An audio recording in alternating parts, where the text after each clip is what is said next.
I've been the director 18 years now, and expectations have remained fairly consistent. We want them to be exceptional. We want them to carry this exceptional work ethic and attitude out into their college careers, out into their professional careers. So it's been a great experience coming back and just knowing what all of the campers are going through as an alumni and seeing the challenges that they're facing and already having experienced them. It's been great to be able to offer some advice and just help the campers with their projects and just connect with them, let them know that I've been through this and I know the challenge it takes to build a program a robot with no prior experience. So it's just been great, and their projects turned out exceptional.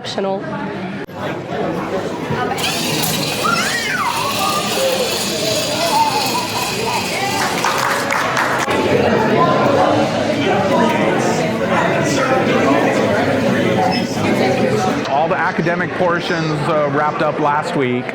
They've been working on projects continuously through the first 6 weeks, but these last 3 days are absolutely focused on the projects. Fine-tuning the robots, doing last-minute tweaks to the programming, getting all the displays ready. Third year gave nice oral presentations of their research projects. Yeah, the last week's for fun. I think for me the most difficult part was the robot itself.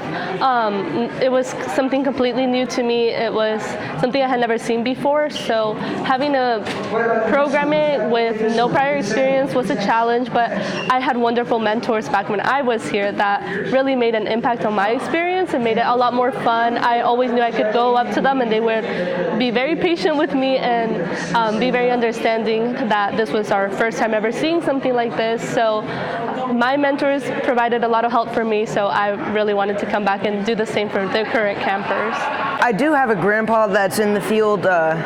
He's a mechanical engineer, and he's my inspiration. I really like to work with hands-on materials and a bunch of that stuff. I also like building. Building's one of my hobbies. So, I mean, obviously Del Mar College and Del Mar Foundation are huge supporters of the program since we brought it here in 2000. For the last 14 years, Flint Hills Resources has been what the college calls our lead sponsor. Their total donations are getting up to probably close to $250,000 at this point. Yearly monies, the robotics that the kids are using and putting together. Outside of those two primaries, oh my gosh, Citgo, Valero, Schrader Electric, shout out to you if anybody's out there. Bill's Sparkling Charter Service, myriad of smaller contributors through the years.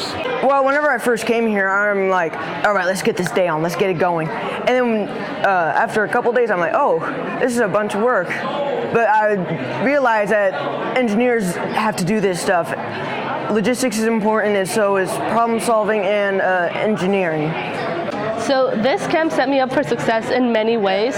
For starters, it gave me a really solid foundation in math, so when I got to high school, it was a lot easier for me to understand all of the algebra and statistics, so I was able to pass those classes with flying colors, so it's a lot of help in that sense.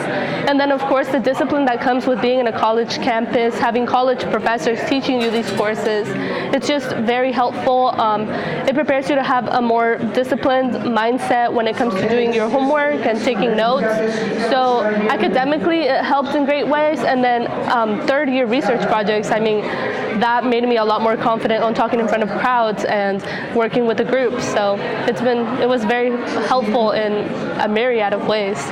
Outside of the initial just shock at how they've changed in the 4 years or 5 years I haven't seen them, I couldn't be any more thrilled to be in that luxurious position of having affected some of these students enough that they make the conscious choice to come back and help us after graduating from high school.